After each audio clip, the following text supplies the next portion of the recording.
사돈이 자기 손주 봐주는 건데 꼭 돈까지 받아야겠니? 내 아들 피 같은 돈 아까워 죽겠다. 어머님 말씀이 참 구구절절 맞네요. 그럼 다음 주부터 어머니가 올라오셔서 공짜로 하루 종일 애봐주세요. 안녕하세요. 호기심 사연 구독자 여러분. 오늘 사연은 가족이라는 이름으로 친정엄마의 헌신과 눈물을 너무나 당연하게 착각한 남편과 시댁, 식구들을 아주 이성적이고 차가운 현실 교육으로 참교육한 어느 아내분의 이야기입니다.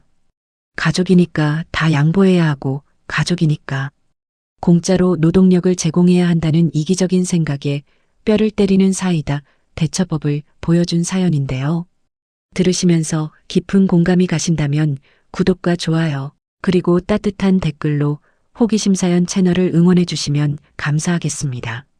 자, 그럼 오늘의 본 사연 속으로 들어가 보겠습니다. 저희 부부는 어느덧 결혼한 지 8년 차에 접어든 맞벌이 부부입니다. 대학교 동아리에서 처음 만나 긴 연애 끝에 결혼에 골인했고 지금은 눈에 넣어도 아프지 않을 사랑스러운 6살 딸아이를 키우고 있습니다. 남들이 보기에는 대기업에 다니는 남편과 중견기업에서 대리로 일하는 저, 그리고 예쁜 딸아이까지 있는 남부러울 것 없는 평범하고 화목한 가정이었습니다. 하지만 실상은 매일 아침과 저녁마다 시간과의 전쟁을 벌이는 치열한 맞벌이의 삶이었습니다. 아침 7시부터 일어나 아이를 깨우고 밥을 먹이고 옷을 입혀 어린이집 차량에 태우고 나면 이미 온몸은 땀으로 적기 일쑤였습니다.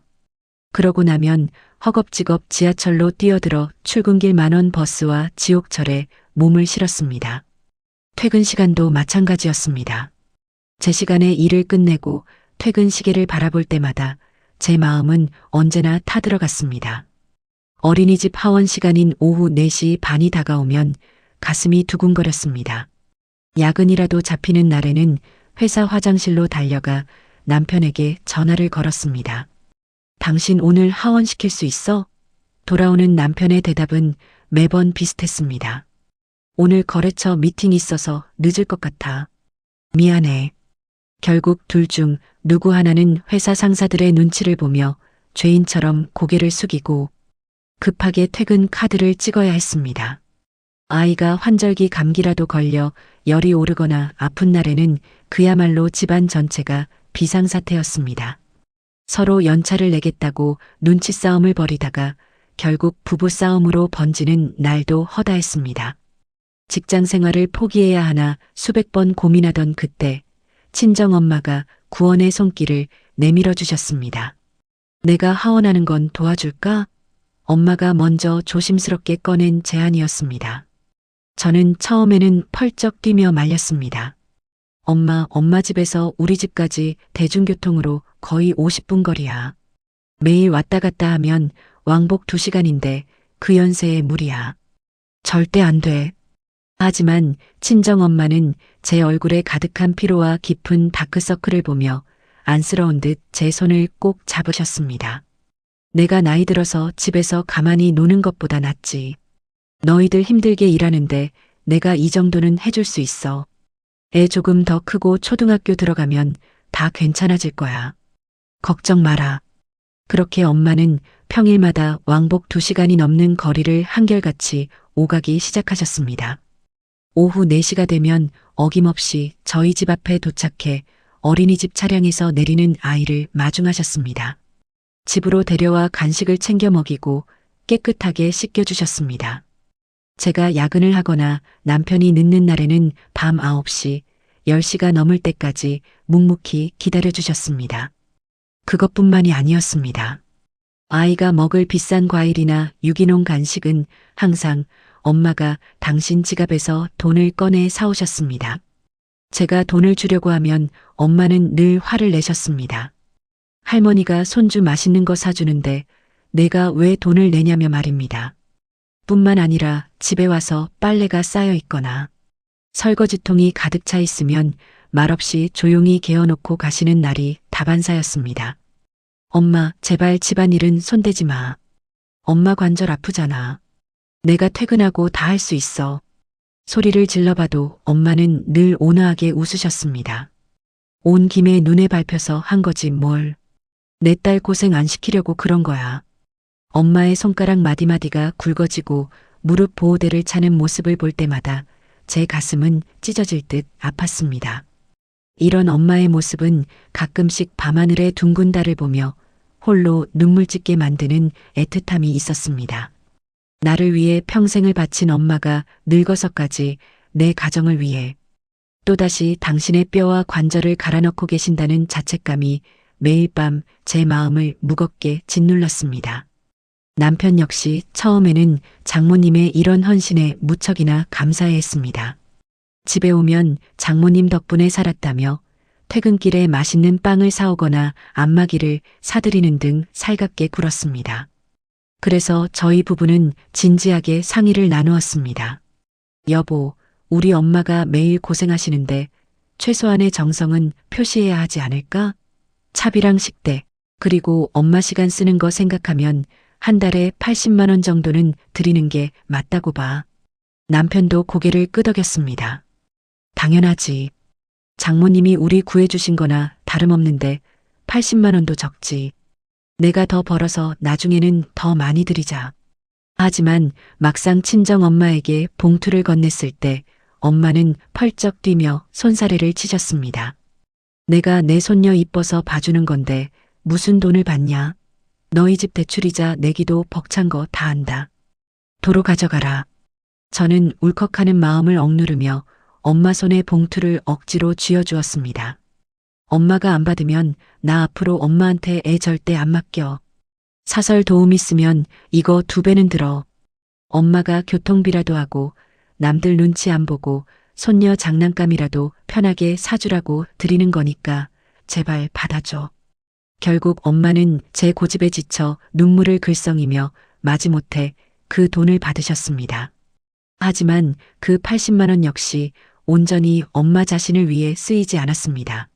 매달 받는 즉시 아이의 예금 통장을 만들어 차곡차곡 넣어주시거나 계절이 바뀔 때마다 아이 비싼 전집책을 사오시고 옷을 바리바리 사들고 오셨습니다.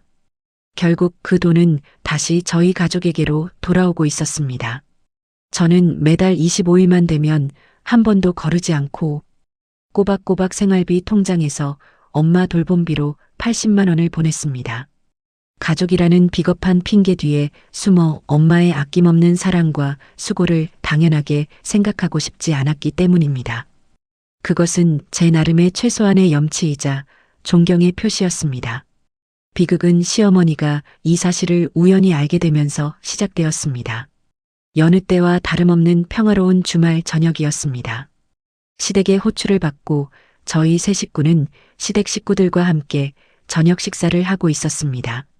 식탁 위에는 갈비찜과 각종 반찬이 가득 차 있었고 겉보기에는 아주 평화로운 대화가 오갔습니다. 그러던 중 시어머니가 숟가락으로 밥을 크게 한 입 떠넣으시더니 아무렇지 않은 척 넌지시 질문을 던지셨습니다. 요즘도 사돈이 매일 우리 손녀 봐주시니? 네, 어머니. 어린이집 끝나고 하원 차량 오는 시간에 맞춰서 저희 친정엄마가 매일 오셔서 데려와 주세요. 덕분에 저희가 눈치 안 보고 회사 다닐 수 있어서 얼마나 감사한지 모릅니다. 제가 미소를 지으며 대답했습니다. 그러자 시어머니의 눈빛이 묘하게 번뜩였습니다. 시어머니는 반찬을 뒤적이더니 아주 무심한 척 덧붙이셨습니다. 그런데 너희 사돈한테 매달 돈도 꽤 챙겨드린다며? 순간 식탁 위에 정적이 감돌았습니다. 저는 밥을 먹다 말고 고개를 들어 옆에 앉은 남편을 쳐다보았습니다. 저는 시어머니에게 친정엄마에게 돈을 드린다는 이야기를 단 한 번도 한 적이 없었기 때문입니다. 저희 부부의 사적인 통장 내역이자 부부간의 비밀이었던 것입니다. 남편은 제 시선을 느끼자마자 급하게 국그릇에 코를 박으며 제 눈을 교묘하게 피했습니다. 시어머니가 다시 한번 쐐기를 박듯 캐물으셨습니다. 얼마씩 주는데? 30만 원 주니? 아니면 50만 원 주니? 제가 당황해서 입을 열기도 전에 눈치 없는 남편이 숟가락을 놓으며 먼저 입을 뗐습니다. 한 달에 80만 원씩 드리고 있어, 엄마. 그 순간 시어머니의 숟가락이 밥그릇에 부딪히며 쨍그랑하는 날카로운 소리를 냈습니다. 시어머니의 얼굴이 순식간에 차갑게 굳어지더니 저를 똑바로 쳐다보며 어처구니 없다는 듯 소리쳤습니다. 뭐, 80만 원? 사돈이지 외손녀 좀 봐주는 건데 매달 80만 원씩이나 꼬박꼬박 가져간단 말이냐? 시어머니의 공격적인 말투와 비하하는 표현에 제 심장이 가쁘게 뛰기 시작했습니다. 하지만 어른들 앞이라 꾹 참고 최대한 차분하고 정중하게 대답하려 애썼습니다. 어머니, 제 친정엄마가 매일 왕복 2시간이 걸리는 먼 거리를 하루도 빠짐없이 오십니다. 그리고 하원뿐만 아니라 아이 저녁 식사에 청소, 가사일과 잔일거리까지 다 도와주고 계세요. 사설 도우미를 구하면 이 돈으로 어림도 없습니다.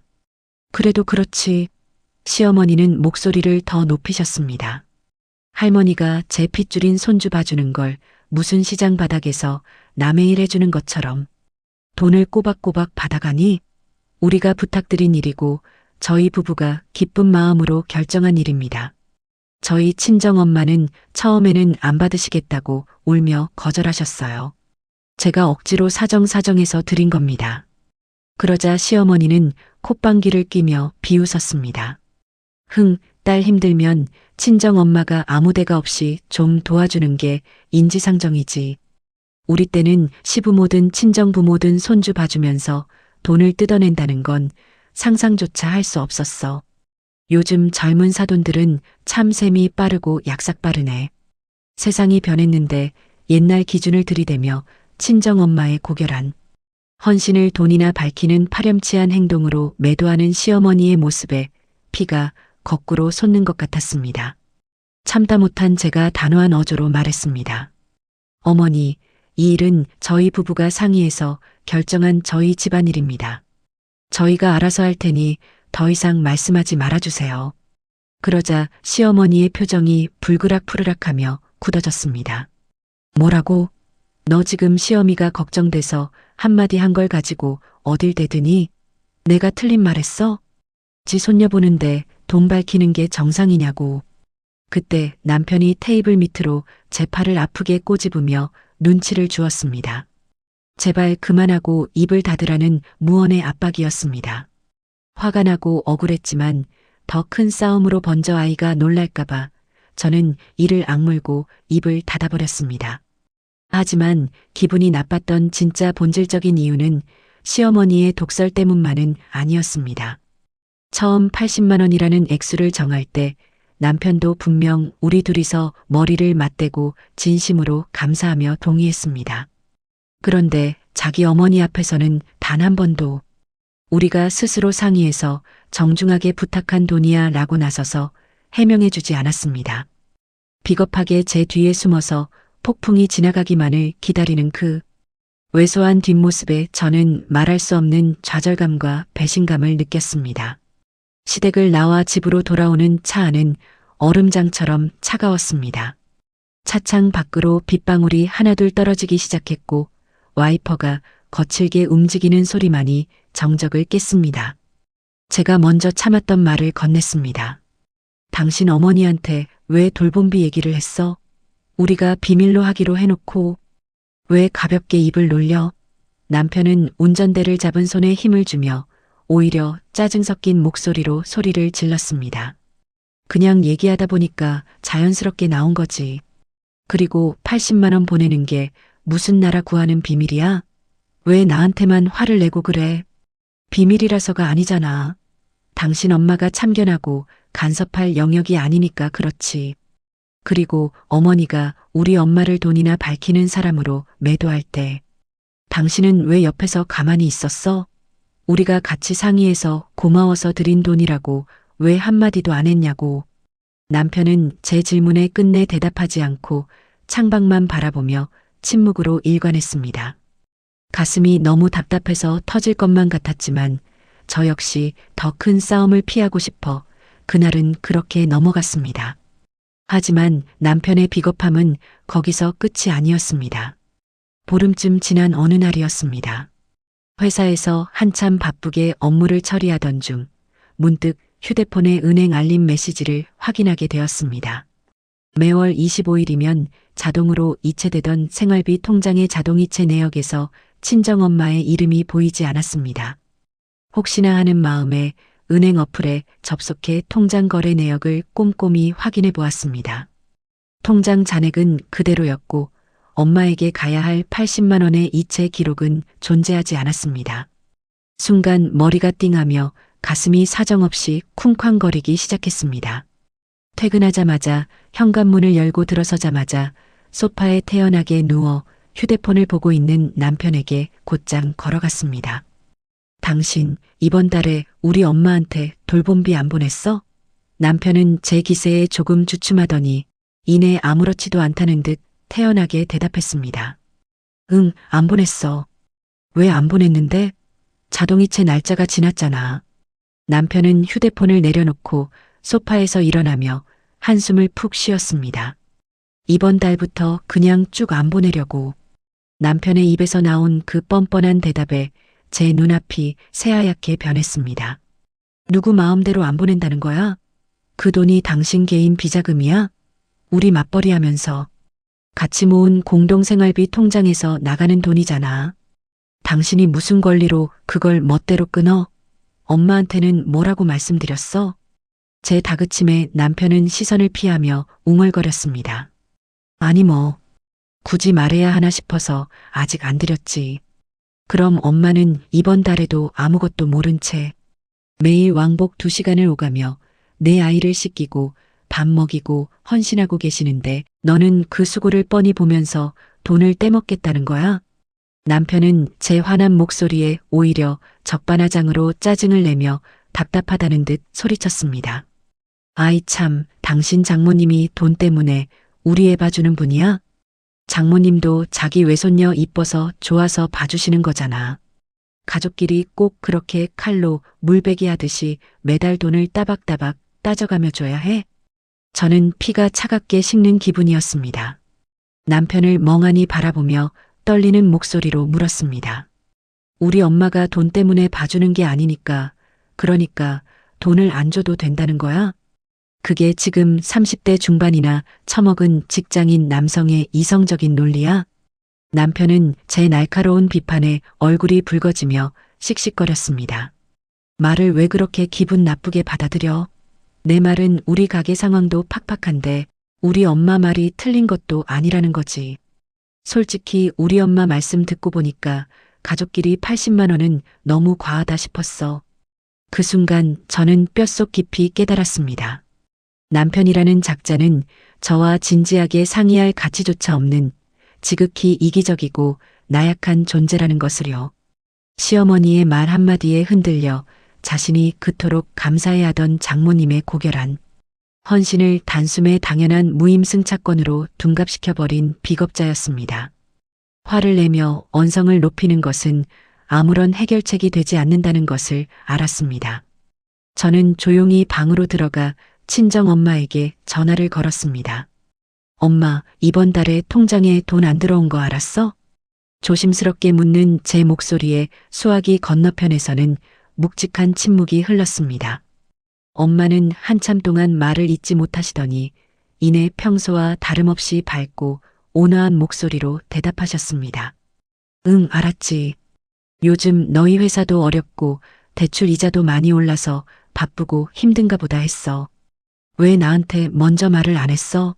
엄마는 오히려 제가 미안해할까봐 웃음 섞인 목소리로 달래주셨습니다. 그게 뭐라고 나한테 먼저 말을 해. 나는 돈 없어도 괜찮아. 내 손녀 밥 먹이고 재우는 게 낙인데 돈이 무슨 상관이냐? 너희들 돈 쓸 때도 많을 텐데. 엄마한테 돈 보낼 생각 말고 너희들끼리 맛있는 거 사 먹고 예쁜 옷 사 입어라. 엄마는 괜찮아. 엄마의 그 한마디가 제 심장을 난도질하는 것 같았습니다. 엄마는 돈이 들어오지 않은 걸 3주 전부터 알고 계셨으면서도 혹여나 제 기가 죽을까봐 혹시라도 사위와 부부 싸움이라도 날까봐 속으로 끙끙 앓으며 아무 말도 하지 못하셨던 것입니다. 그러면서도 매일 어김없이 50분 거리를 지하철과 버스를 갈아타며 달려와 아이를 돌보고 저녁까지 말없이 차려놓고 계셨습니다. 전화를 끊고 난 뒤 저는 거실 바닥에 주저앉아 한참 동안 소리 없이 오열했습니다. 돈이 아까워서가 아니었습니다. 우리 친정엄마의 그 거룩하고 따뜻한 호의를 제 남편과 시어머니가 너무나도 비열하고 값싼 공짜 노동력으로 취급하고 당연하게 착각하고 있다는 사실이 뼈가 저리도록 화가 났습니다. 눈물을 닦으며 일어선 제 마음속에는 차갑고 단단한 결심이 섰습니다. 감정적인 눈물과 싸움은 저들에게 아무런 타격을 주지 못합니다. 저들이 그렇게나 사랑하는 현실적인 시장의 가치, 그리고 지독한 숫자와 미러링을 통해 친정엄마의 부재가 얼마나 뼈아픈지 스스로 뼈저리게 느끼게 해주겠다고 다짐했습니다. 그날 저녁 식탁에 마주 앉은 남편에게 저는 아주 차분하고 무표정한 얼굴로 선언했습니다. 여보, 다음 주 월요일부터 우리 엄마한테 애 안 맡길 거야. 남편은 밥을 먹다 말고 숟가락을 허공에 멈춘 채 뚱딴지 같은 소리를 들었다는 듯 눈을 크게 떴습니다. 갑자기 그게 무슨 소리야? 장모님이 왜? 돈 안 줘도 되는 일이고. 가족이라서 당연히 해주는 공짜 육아라면 우리 엄마가 그 힘든 일을 왕복 2시간씩 길바닥에 버려가며 굳이 하실 이유가 전혀 없잖아. 이제 엄마도 연세가 있으시니 편하게 쉬시라고 말씀드렸어. 그럼 애하원은 어쩌고? 당장 다음 주부터 누가 해? 데려와? 남편의 목소리에 짜증과 당황함이 섞이기 시작했습니다. 저는 미리 꼼꼼하게 조사해서 뽑아둔 하원. 도우미 업체의 단가표와 견적서를 남편의 코앞에 가볍게 던져주었습니다. 애 하원은 전문 업체를 통해서 하원 도우미 선생님을 고용하기로 했어. 월요일부터 금요일까지 오후 4시 반부터 밤 8시 반까지 매일 4시간씩 일해주시는 조건이야. 남편은 견적서에 적힌 숫자를 확인하자마자 얼굴이 사시나무 떨듯 떨리며 경악을 금치 못했습니다. 뭐? 일 20만 원도 아니고 190만 원? 하원 도우미 비용이 무슨 이렇게나 비싸? 이거 사기 아니야? 저는 콧방귀를 뀌며 차갑게 대꾸했습니다. 사기라니? 요즘 대학생이나 전문 도우미 시세가 시급만 5천 원에서 2만 원이야. 여기에 아이 저녁 식사 준비비랑 추가 가사 노동비, 그리고 가끔 우리가 야근할 때 발생하는 시간의 오버타임 수당까지 합치면 190만 원도 엄청 싸게 구한 거야. 남편은 믿을 수 없다는 듯 휴대폰을 켜서 인터넷 검색창에 하원 도우미 시세를 미친 듯이 검색하기 시작했습니다. 그의 눈동자가 바쁘게 굴러가는 것이 보였습니다. 자, 이제 물어볼게. 우리 엄마한테 매달 드리던 80만 원이 정말로 과하고 비싼 돈이었어? 당신 어머니 말마대로 돈을 뜯어가는 폭리였냐고. 남편은 꿀먹은 벙어리처럼 입을 꾹 다문 채 아무런 대답도 하지 못했습니다. 그 비겁하고 멍청한 얼굴을 보며 제 통쾌한 복수의 재임하기 비로소 시작되고 있었습니다. 그날 밤 11시가 다 된 늦은 시각에 제 휴대폰이 요란하게 울려댔습니다. 화면에 뜬 발신자는 다름 아닌 시어머니였습니다. 올 것이 왔다는 생각이 들었습니다. 깊은 한숨을 쉬고 통화 버튼을 누르자마자 전화기 너머로 시어머니의 날카롭고 격앙된 목소리가 고막을 찢을 듯 흘러나왔습니다. 너 사돈한테 애 안 맡기겠다고 심술을 부렸다며? 내 아들한테 도우미 비용인지 뭔지 190만 원짜리 청구서를 던져놓고 시위하는 거니? 너는 왜 일을 그렇게 매사에 극단적이고 야박하게 만드냐? 시어머니는 단숨에 저를 천하의 이기적인 며느리로 몰아가기 시작했습니다. 하지만 저는 예전처럼 흥분하거나 목소리를 높이지 않았습니다. 오직 차분하고 차가운 이성으로 조곤조곤 맞받아쳤습니다. 어머니, 매달 80만 원씩 드리는 게 돈을 밝히는 파렴치한 일이고 돈까지 받을 일이 절대 아니라고 어머님께서 직접 말씀하셨잖아요. 사돈끼리 그런 돈 받는 거 아니라면서요. 그래서 저희 엄마도 그 부당한 오해를 받으면서까지 몸 상해가며 고생하실 이유가 없어서 제가 그만두시라고 했습니다. 그러자 시어머니는 억지 논리를 펼치기 시작했습니다. 아니, 그래도 애는 봐주시던 대로 계속 봐주셔야지. 사돈이지 외손녀가 이쁘지도 않다더냐? 돈 안 주면 애를 안 보겠다는 게 사돈도 참 속물이다, 속물이야. 시어머니의 밑바닥을 보여주는 그 충격적인 망언에 저는 헛웃음이 나왔습니다. 돈은 단 한 푼도 주기 싫지만 친정엄마의 노동력은 계속 공짜로 갈취하고 싶다는 그 지독하고 악마 같은 심보를 고스란히 드러낸 것입니다. 저는 더 이상 이성적인 대화가 불가능하다고 판단하고 준비해 두었던 치명적인 질문 카드를 꺼내 들었습니다. 그럼 어머니가 직접 오셔서 공짜로 봐주세요. 제 단호하고 묵직한 한마디에 요란스럽던 수화기 건너편이 찬물을 끼얹은 듯 순식간에 조용해졌습니다. 시어머니는 당황한 목소리로 말을 더듬었습니다. 뭐? 내가? 나보고 애를 보라고? 네, 어머니도 저희 아이의 친할머니이자 소중한 가족이시잖아요. 가족끼리 돈 밝히는 거 아니라고 하셨으니 어머니가 저희 집에 매일 오셔서 돈 한 푼 안 받으시고 공짜로 하원 도우미 역할을 대신해 주시면 되겠네요. 아주 공평하고 완벽한 해결책이잖아요. 어머니는 사정없이 흔들리는 목소리로 온갖 핑계를 대기 시작하셨습니다. 아니. 나는 사당동 살고 너희 집은 일산인데 거리가 너무 멀잖니. 내가 거기까지 매일 어떻게 오가냐. 저는 즉각 받아쳤습니다. 저희 친정엄마 집도 대중교통으로 50분 걸립니다.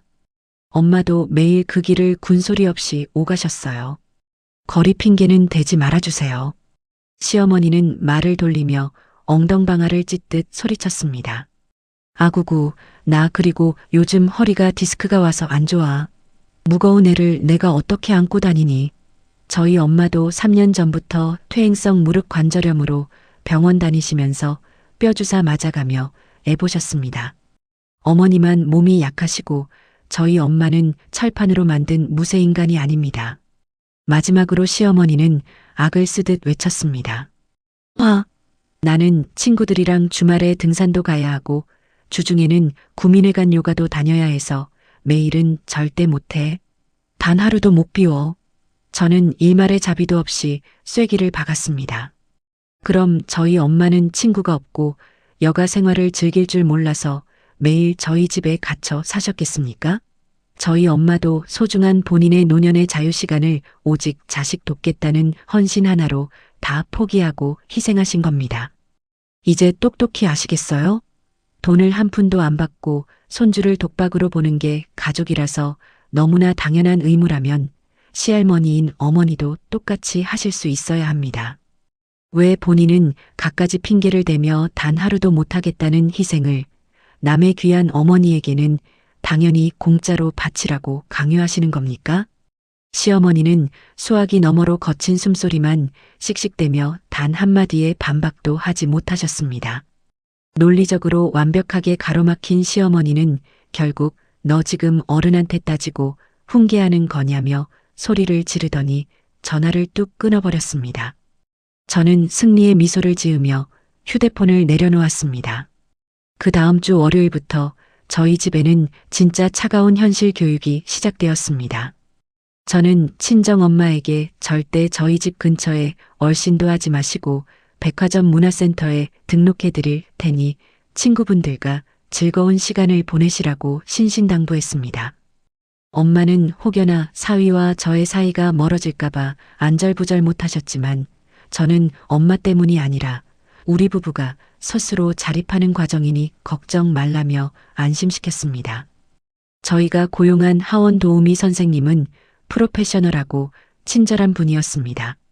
아이도 선생님을 비교적 잘 따랐습니다. 하지만 현실은 냉혹했습니다. 도우미 선생님은 오직 계약된 정해진 시간, 즉 오후 4시 반부터 8시 반까지만 철저하게 일하셨습니다. 오후 8시 30분이 땡치는 순간 도우미 선생님은 가방을 챙겨 칼같이 퇴근하셨습니다. 만약 지하철이 연착되거나 갑작스러운 폭우로 교통정체가 발생해 저희 부부가 단 10분이라도 늦게 도착하는 날에는 분 단위로 꼼꼼하게 계산된 잔인한 오버타임 추가 수당이 여지없이 청구되었습니다. 가장 큰 문제는 아이가 갑자기 아프거나 응급 상황이 발생했을 때였습니다. 하루는 아이가 어린이집에서 갑자기 고열이 나며 구토를 한다는 연락을 받았습니다. 평소 같았으면 친정엄마가 연락을 받자마자 10분 만에 헐떡이며 뛰어와 병원으로 아이를 업고 달려가 주셨을 테지만 도우미 선생님은 정해진 시간 외에 갑작스러운 호출에는 응할 수 없다며 단호하게 거절하셨습니다. 결국 남편과 저 중 누군가는 눈물을 머금고 중요한 기획회의를 펑크 내고 반차를 써서 회사 동료들에게 허리를 숙여가며 급하게 달려와야 했습니다. 그뿐만이 아니었습니다.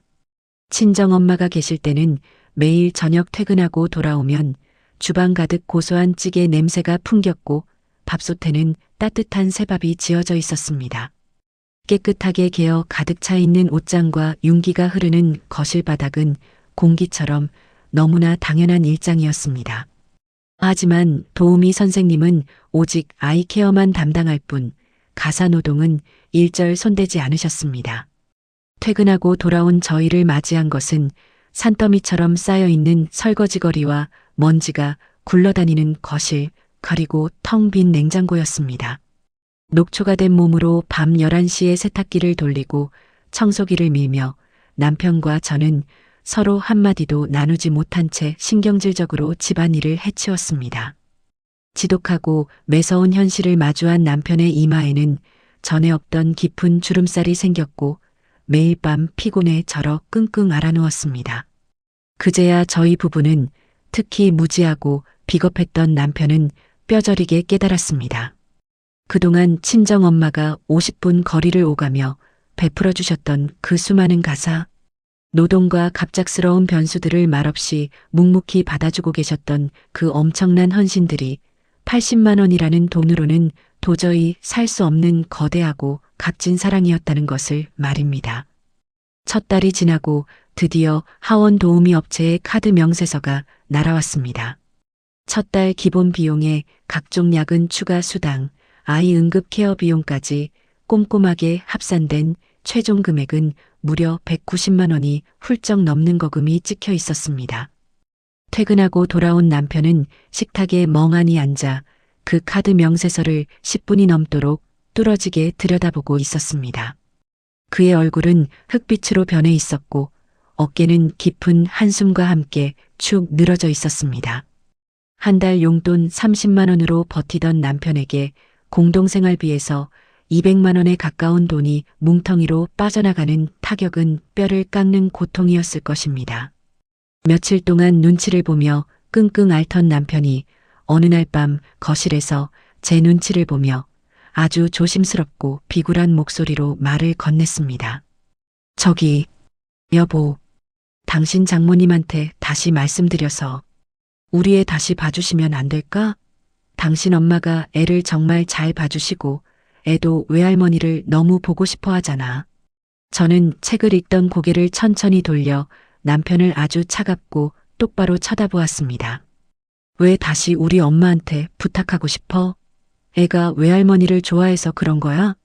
아니면 한 달에 190만 원씩 피 같은 돈이 생짜로 나가니까 장모님 노동력 공짜로 피 빨아먹던 시절이 그리워서 그런 거야?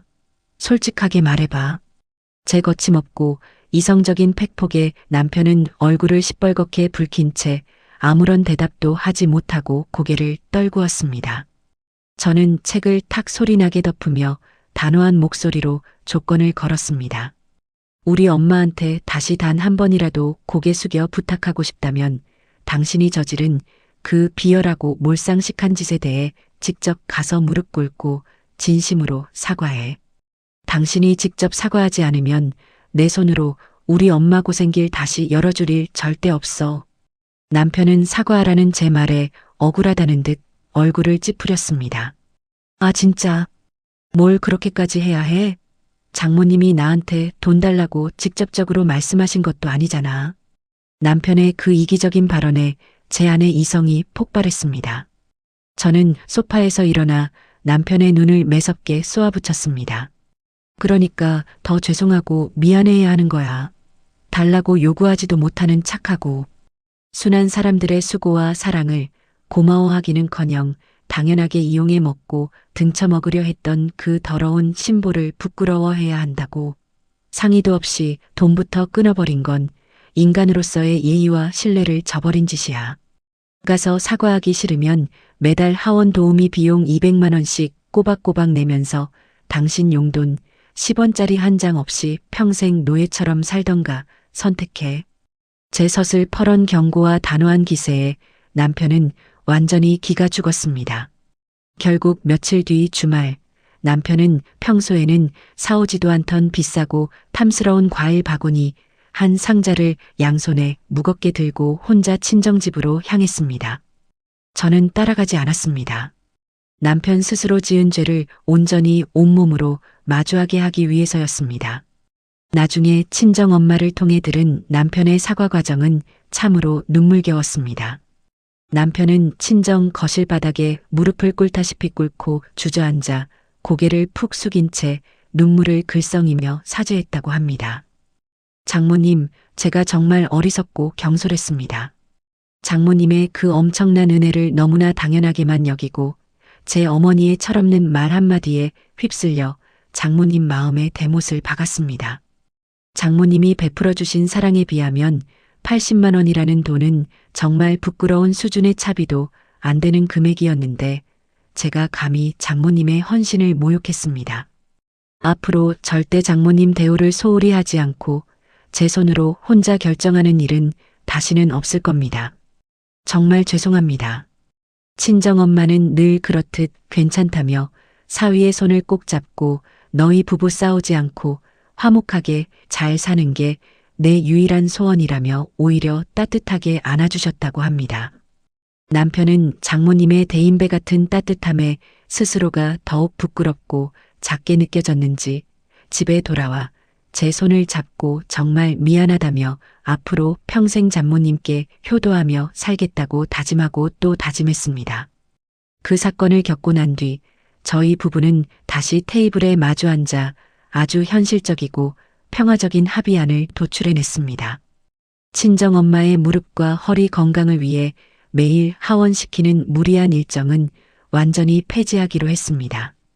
대신 일주일에 딱 3번, 월요일, 수요일, 금요일에만 엄마가 무리하지 않는 선에서 아이를 봐주시기로 합의를 보았습니다.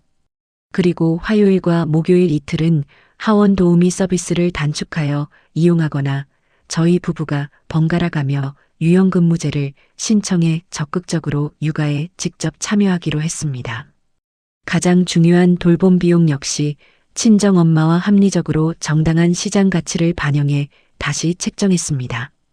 비록 일주일에 3번으로 일수는 줄었지만 엄마의 이동 편의와 가사 수고를 고려해 매달 80만 원을 그대로 유지하여 드리는 것으로 합의했습니다. 친정엄마는 이번에도 너무 많다며 한사코 거절하셨지만 남편이 먼저 나서서 무릎을 꿇으며 장모님, 제발 저희의 최소한의 성의이자 존경의 표시를 거절하지 말아달라고 애원한 덕에 기분 좋게 받아주셨습니다. 그리고 남편 역시 아주 긍정적인 방향으로 180도 변화하기 시작했습니다.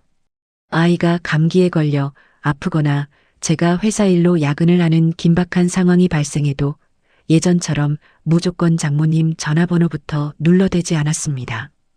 본인이 회사 상사에게 양해를 구하고 유연 연차를 쓰거나 본인의 일정을 악착같이 조율해서 자신이 직접 하원시키고 아이 약을 먹이는 등 한 가정의 책임감 있는 아빠이자 가장의 역할을 훌륭히 수행하기 시작했습니다. 모든 갈등이 아름답게 해결되어 가던 평화로운 주말, 다시 한번 시댁에서의 가족 모임이 있었습니다. 저녁 식사를 기분 좋게 마치고 과일을 깎아 먹으며 거실에 둘러앉아 대화를 나누던 중이었습니다. 시어머니가 곁눈질로 저와 남편을 힐끔 보시더니 참지 못하고 또다시 그 가벼운 입을 열어 훈수를 두기 시작하셨습니다. 야, 그런데 사돈한테 매달 보내는 돌봄비 말이다. 이제 일주일에 겨우 3번만 오신다며? 그런데도 80만 원씩 다 주는 건 솔직히 좀 과하고 낭비 아니냐? 요새 불경기에 돈을 좀 아껴야지. 대출 이자도 비싼데 말이다. 일주일에 3번이면 반으로 뚝 잘라서 한 40만 원만 들여도 감지덕지 하셔야 하는 거 아니니? 40만 원도 일반 노인네들 소일거리 시급에 비하면 엄청나게 후하게 쳐주는 거지. 내 말이 틀렸냐? 예전에 저였다면 시어머니의 상식 이하의 간섭에 심장이 두근거리고 얼굴이 붉어지며 어떻게 이성적으로 대꾸해야 하나 혼자 끙끙 앓으며 고민했을 것입니다. 하지만 이번에는 저 역시 한 단계 성장한 상태였습니다.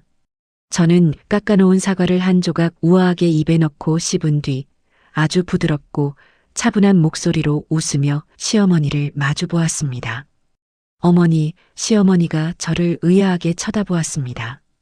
이제 그 돌봄비와 저희 집안의 재정적 결정은 저희 부부가 친정엄마와 정당하고 현명하게 소통해서 결정할 영역입니다. 저희 가게 자금은 저희 부부가 피땀 흘려버는 돈이니까요. 그러자 시어머니는 본인의 참견이 차단당한 것이 불쾌했는지 미간을 찌푸리며 기분 나쁘다는 듯 쏘아붙였습니다. 아니, 내가 시어미로서 너희 돈 아끼라고 그냥 지나가는 말로 좋게 해준 소리지. 왜 어른 말에 그렇게 매사사사건건 칼로 자르듯 선을 긋니? 제가 입을 열어 더 차갑게 쐐기를 박으려던 바로 그 찰나였습니다. 제 옆에 앉아있던 남편이 단호하게 찻잔을 탁 내려놓으며 제 상상을 초월하는 아주 우렁차고 든든한 목소리로 시어머니를 향해 단호하게 쏘아붙였습니다. 엄마, 이제 그 돌봄비 얘기는 제발 그만 좀 하세요. 장모님이 일주일에 3번 오시든 하루 오시든 장모님이 저희를 위해 써주시는 시간과 가치는 돈 100만 원으로도 다 보답해드릴 수 없을 만큼 소중하고 위대한 헌신입니다. 저희가 기쁜 마음으로 대접해드리는 정당한 비용이니까 엄마가 실제로 저희 집에 오셔서 공짜로 애 봐주실 게 아니라면 더 이상 장모님 수고를 값싸게 깎아내리지 마세요. 저희 부부 일은 저희가 알아서 선 긋고 잘 살 테니까 제발 간섭 좀 멈춰주세요. 결혼하고 8년 동안 시어머니의 무리하고 억지스러운 간섭 앞에서도 늘 눈치만 보며 제 옆구리를 꼬집어 입을 닫게 만들던 그 유약하던 남편이 자신의 어머니를 향해 직접 단호하게 선을 긋고 장모님의 명예와 부부의 독립된 경계를 수호해낸 역사적인 첫 순간이었습니다. 시어머니는 평생 머리털 나고 처음 보는 아들의 그 단호하고 매서운 기세와 눈빛에 완전히 압도당하셨는지 입을 쩍 벌린 채 멍하니 아들을 바라만 보다가 아무런 대꾸도 하지 못하고 헛기침을 하며 먼 산만 바라보았습니다. 그날 이후로 시어머니는 저희 집안의 재정이든 친정엄마와의 육아 돌봄 방식이든 단 한마디의 훈수나 돌봄비 참견을 일절 꺼내지 못하게 되었습니다. 저희 부부가 당당하게 구축해낸 예의와 독립의 경계선을 드디어 깨닫게 되신 것입니다. 이런 사이다 같은 승리는 집으로 돌아오는 차 안에서 남편이 제 손을 꼭 잡으며 여보, 나 아까 잘했지? 하고 배시시 웃는 얼굴을 보며 완전히 완성되었습니다. 그토록 유약했던 한 남자가 진짜 가장이자 든든한 동반자로 성장하는 모습을 지켜보는 것은 제 인생에서 친정엄마의 사랑만큼이나 가치 있고 아름다운 결실이었습니다. 이 깊고 뜨거운 갈등과 반전의 서사를 겪으며 저는 한 가지 소중하고 묵직한 삶의 진리를 뼈저리게 가슴에 새기게 되었습니다. 세상에 그 어떤 부모 자식 관계라 할지라도 가족이라는 비겁한 이름표를 붙여서 누군가의 귀중한 시간과 땀방울 그리고 무조건적인 헌신과 희생을 공짜로 받아먹는 무임승차권으로 당연하게 취급해서는 절대 안 된다는 사실입니다. 친정엄마가 돈이 탐나고 탐욕스러워서 자신의 노년의 연약한 육체를 이끌고 왕복 2시간 거리를 매일 오가며 손주를 돌봐주신 것이 결코 아닙니다. 오직 자식의 삶이 조금이라도 덜 고달프기를 바라는 마음, 사랑하는 손녀가 조금이라도 더 따뜻한 품에서 자라기를 바라는 그 거룩하고 아낌없는 모성애 하나만으로 자신의 모든 노후를 기꺼이 갈아 넣으신 희생이었습니다. 그렇기 때문에 자식인 저희는 그 거룩한 사랑을 더 소중히 여기고 아주 사소하고 작은 부분에서부터 고마움과 미안함을 정당한 물질과 최고의 정성을 담아 표현하고 챙겨야 마땅했던 것입니다. 가장 가깝고 소중한 사람의 헌신과 사랑을 공짜라 여기고 당연하게 생각하기 시작하는 그 순간, 인간 내면에 존재하던 고마움과 존경의 마음은 소리 없이 사라지고 오직 무례한 권리의식과 이기적인 의무감만이 남아 소중한 관계를 파멸로 이끌게 됩니다. 저희 호기심 사연 가족 여러분은 어떠신가요? 가족이니까 당연히 무상으로 희생하고 돕는 것이 끈끈한 정이고 미덕일까요? 아니면 가장 가깝고 소중한 가족일수록 서로의 보이지 않는 시간과 노고의 가치를 더욱 객관적으로 존중하고 물질과 행동으로 세심하게 대접하고 인정해 주는 것이 진정한 사랑이자 도리일까요? 여러분의 지혜롭고 깊이 있는 생각들을 아래 댓글창에 자유롭게 적어 공유해 주시면 감사하겠습니다. 오늘도 긴 사연 끝까지 경청해 주셔서 감사합니다. 호기심 사연은 언제나 여러분의 화목하고 주체적인 가정을 진심으로 응원합니다. 구독과 좋아요 꼭 잊지 마시고 다음에도 가슴 뻥 뚫리는 시원한 사이다 사연으로 찾아뵙겠습니다. 건강하고 행복한 하루 보내세요.